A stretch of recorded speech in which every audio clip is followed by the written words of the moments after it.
Okay, so today what we're going to do is I'm going to be teaching you a very simple transparency spell, a spell of transparency to bring light to a situation. Now this spell is something that I've made up that has been inspired by Leonardo da Vinci, famous artist and inventor. Now Leonardo da Vinci had this special kind of writing called mirror writing. So not only did he write in his special form of shorthand, but he also used to reverse his writing. That's why we call it mirror writing. Essentially, it was kind of like a secret code, so whatever was written down was really, really difficult, if not impossible to read, which is kind of funny because in this situation with this jar candle spell, we're going to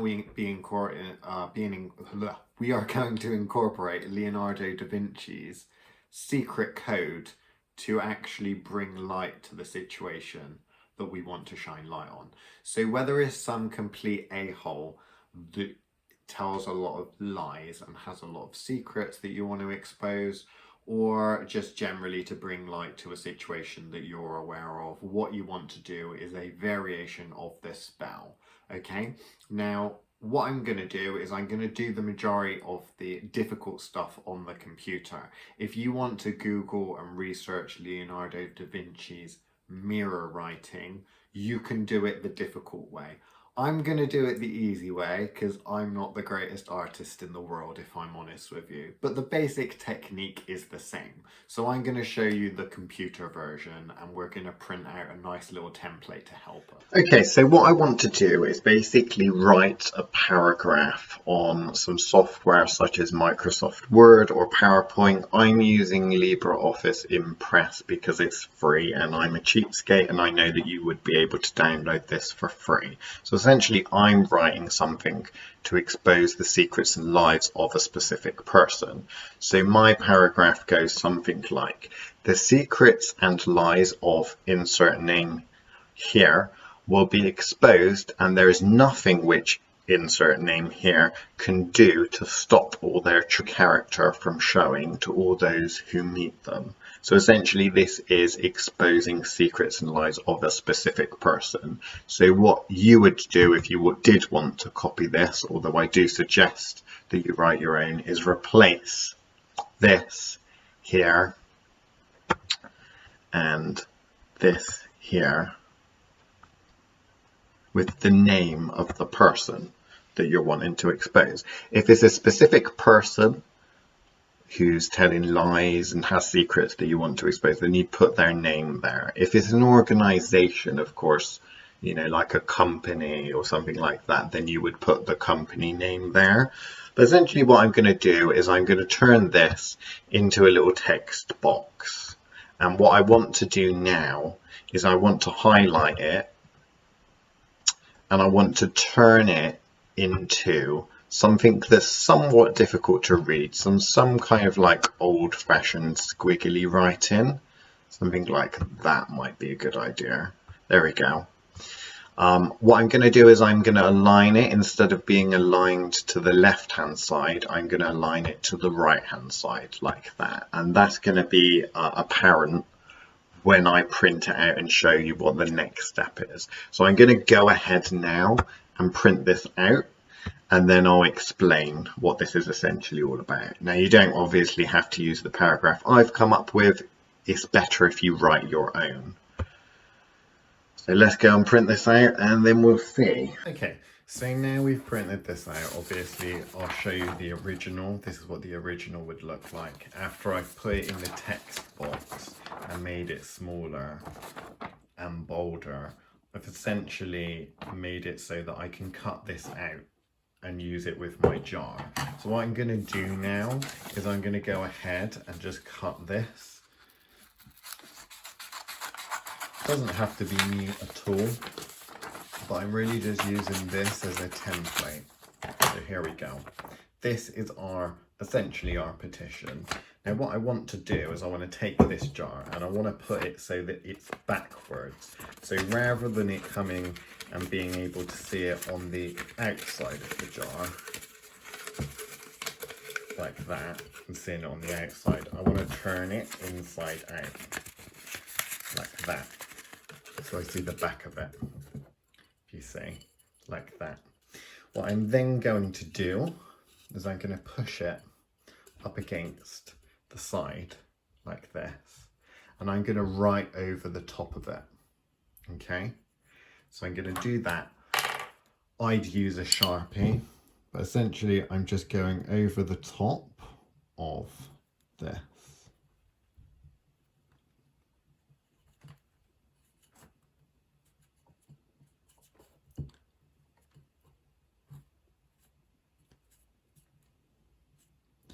Doesn't have to be neat, but you do need to get all of the letters in essentially. And because I'm using quite squiggly writing, you can't really tell what any of that means. If I was to do it the other way around and I was to put it the right way, when we left this on the side, the problem is also obviously anyone's going to be able to pick it up and read what it says. So if, for example, you're burning this spell, because it's a candle spell, and you leave it unattended on the side, and the person that you're working on is someone that's living in your house, maybe it's a family member or something like that, then they're essentially going to be able to pick it up and read it if they're curious, and that is not what you want to do. Now, it's important, I think, in spell work, if you're using written form, to really think about what it is that you're writing. So obviously the good thing about using the computer, because I don't see a huge amount of practitioners using computers and stuff like that these days.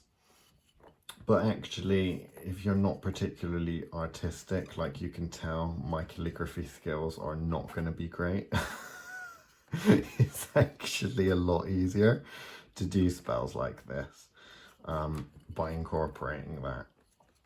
So I'm just going to go ahead and continue on with that. There we go. So when I've got both of my sides, I can take it out, and it's actually really difficult to kind of read through these.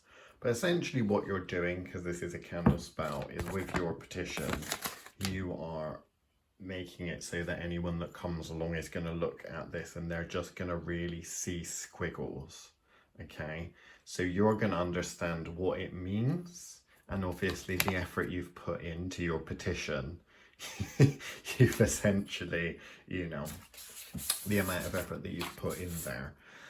So essentially this is a candle spell. So the way that this is going to work is you're going to want to put a candle inside it. Now, I've got to try and find my lighter, because the way I like to use candles essentially is to light the tip like this. Let it burn a little bit, essentially, and then when the wax starts to melt, I will put it on the side like this, so that the wax can then drip into the bottom. What some people will do is some people will light the bottom like that and then stick it in. I like to burn the top of it essentially. It doesn't matter too much where it goes, because you're just going to burn the first top bit essentially.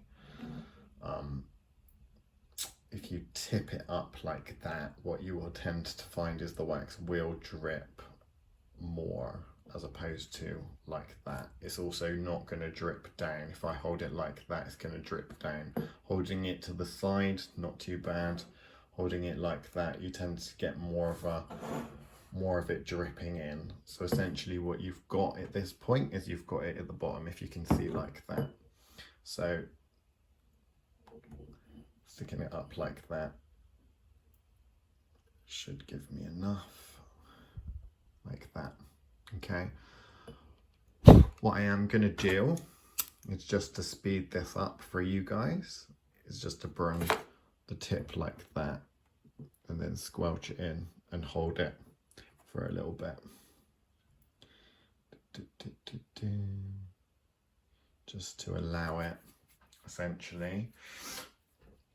So what I'm going to do is, when your candle obviously is sat in the bottom, what I'd quite like to do is obviously dispose of the evidence. So essentially what you're going to do after lighting your candle you're going to meditate on what it is that you want it to do and look at it and read it. And you're going to say, you know, I'll read it now. The secrets and lies of insert name here. You're going to say the name, obviously, will be exposed. And there is nothing which insert name here can do to stop all their true character from showing to all those who meet them. What I'm going to do is I'm going to take bits and I'm going to set them on fire and pop them in the bottom. Set them on fire and pop them in the bottom. Okay, bits of the petition. Essentially what we're doing now, try not to burn your fingers. Witches often do get their fingers burnt for this very reason. Okay, is pop it in, turn it around. Okay, if it does cause the candle to go out, you can always relight it. Some people don't like relighting candles. For me, I've never had a problem with relighting candles. If you think of this as actual work being done, essentially, you're in the process of doing the work. Now, what you'll find with this is the bigger bits I use, what will often happen is it can end up causing the candle to burn out, just because of the smoke, essentially. But all I want is I just want little bits and pieces. Now what you could do is you could say over and over and over again what it is that you want this spell to do. So I could as I'm with every piece I take with this, keep going out here. With every piece I take, this I could say, the secrets and lies of insert name will be exposed, and there is nothing which insert name here can do to stop all their true character from showing to all those who meet them. So this could be just something that I do over and over and over and over again with every piece. It's just dropping it in, setting fire to it, essentially, and dropping it in, setting fire to it and dropping it in. This might be something that you would want to do outside. I personally don't have a problem because at the end of the day, we're in the witchcraft shop and there are a lot of things that end up getting caught fire too. This room always smells like there's fire being made. Generally because I'm always burning something because I like to burn things, but there we go. There we go. So once the last one is done, what you're going to do is obviously supervise it. So just carry on looking at it. The last bit obviously is what you're going to want to do. Obviously you can see this is burning up quite nicely in the bottom. In fact, the whole thing's starting to catch fire now. It gives quite a nice effect. Some people will take herbs and stuff and put that in the bottom of the candle, in the jar. Now I do personally quite like to do this if I'm doing it outside, but you've got to remember that the more flammable things and the more things that can catch fire in the bottom, the more likely it is to basically go up and continuously burn, essentially, which is what you kind of want to avoid. At this point, obviously, you can see that it's continuing to burn.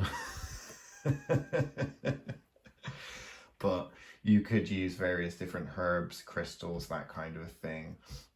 Whatever you think is good to put in a spell like this.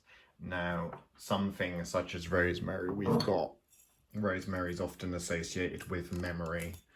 So if you did want to take some rosemary and say that, you know, your petition again, but think about the herbs that you're using. So if rosemary is good at memory and is often associated with memory, then what you might do is take a pinch of rosemary and say, no one that ever meets you will ever forget your true character, and pop it in. You could do this several times depending on how much rosemary you want to put in, but bear in mind, of course, that if there's a flame in the bottom, it is going to catch fire.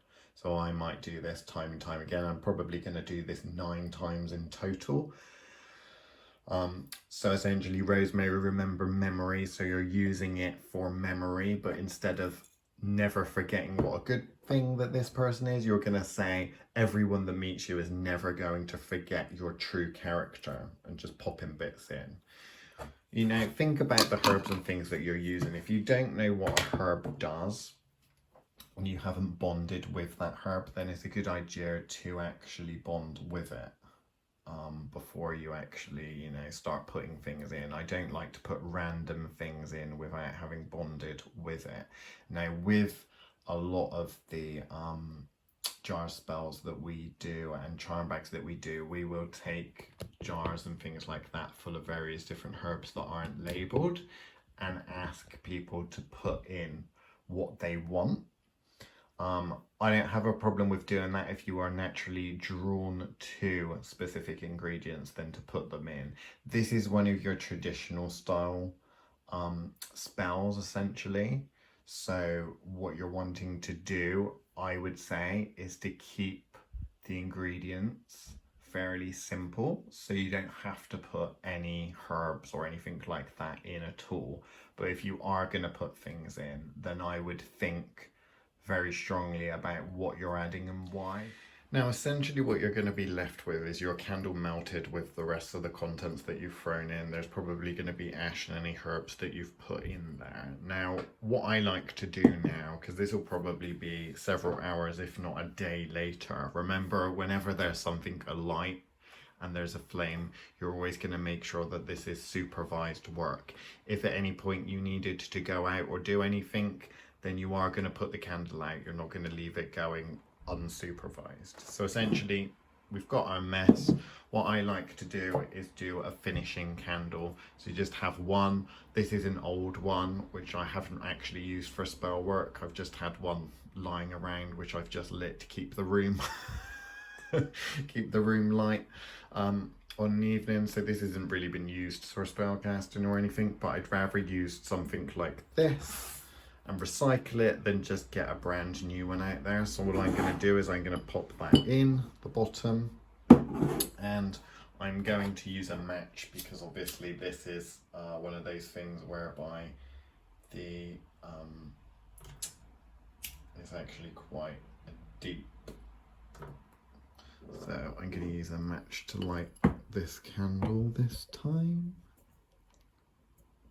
There we go. Give it a little shuffle to get it in the middle. Back. So there we go. There's our candle in there.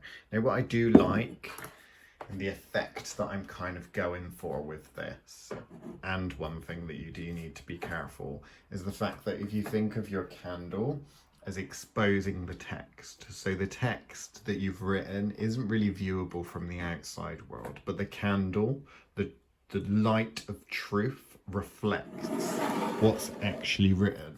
Now, if you do put it against something that's a wall or a white background or anything like that, and you turn the lights off, make it dark, what can happen, if your light is thick enough, I don't think the camera really picks that out, is the words can be reflected on the wall. So you do need to be a little bit careful of that. If anonymity is what you're going for, then be careful, because you've written your words backwards. If you are putting your candle against the wall or anything like that, then that is literally going to project those letters and words onto that wall so that someone can read them. But this is essentially the finishing off. So at this point, I would just meditate on what it is that I want the candle to do. Now, there are so many variations to this. I've done a very sloppy intuitive method because I like sloppy intuitive work. Most of the spells that I do that involve fire and candles will end up looking something like a bit of a mess at the end. Now, a variation, of course, on that one, which is my personal favorite because it's rootsy, gutsy and disgusting, and if you prefer a nice cleaner version, what you can simply do is write it on a clean glass and just burn your candle down as it normally would be. If you want to put that against the wall, it will burn cleanly. Now, I have a dirty style of witchcraft, okay? I like it to be a mess. I like all of the gunk and nastiness in the bottom.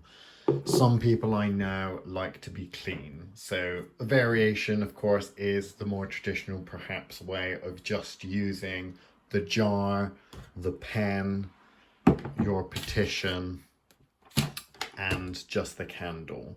Now, one nicer way for you artists out there that have great calligraphy skills is actually to take one of these, which is glass paint, essentially, with a nib. So what you could do, if your writing's good enough and you can write reversed, is literally to squeeze and write on, oh dearie me, my pen's gone on there. Yeah, so you would write on like this.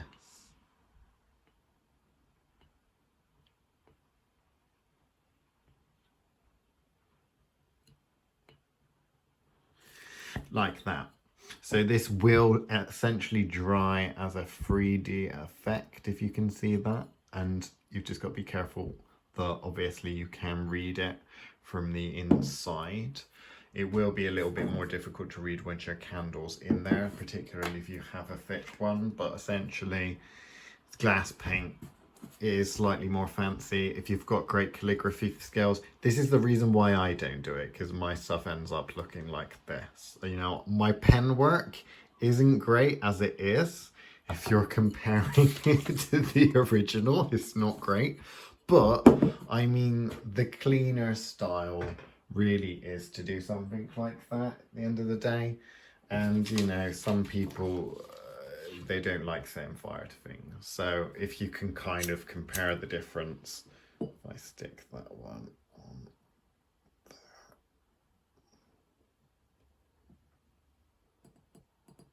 I normally like to match the candle to the size of the jar. So if you're using a taller jar, I'll use a taller candle.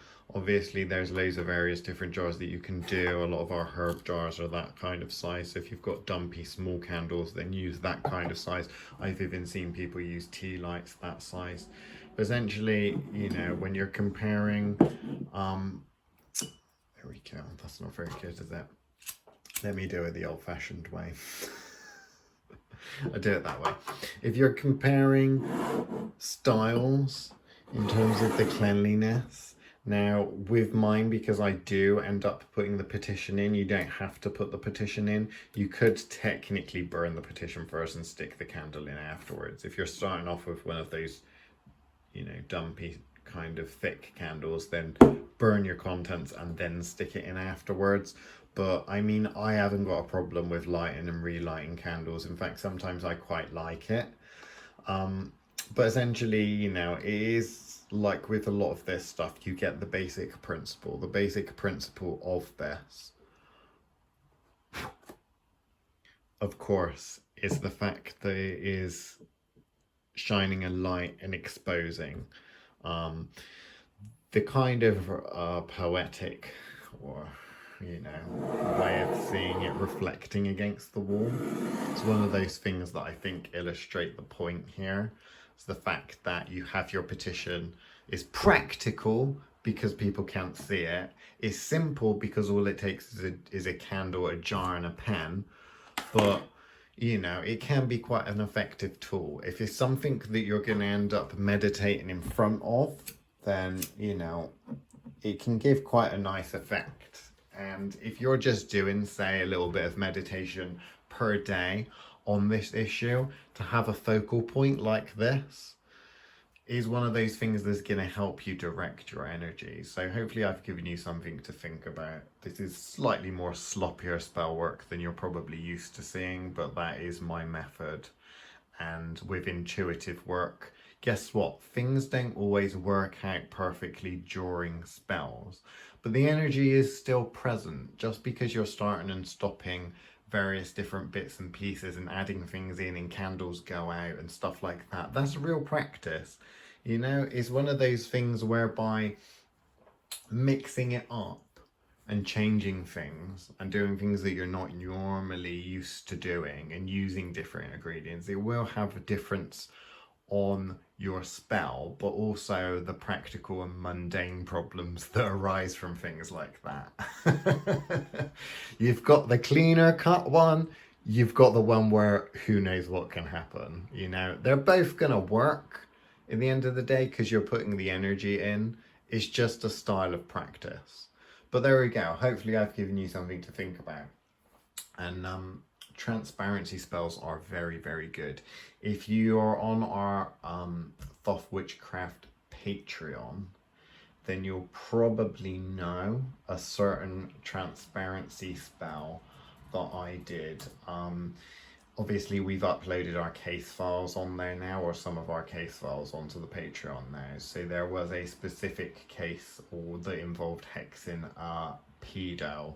So that was one of those things whereby it's not something I wanted to put on YouTube. But if you are on the Thoth Witchcraft Patreon and you're looking at our case files, look for case file 20812. Because this is the style of spell that I used in that case for that particular client. But anyway, thanks for watching.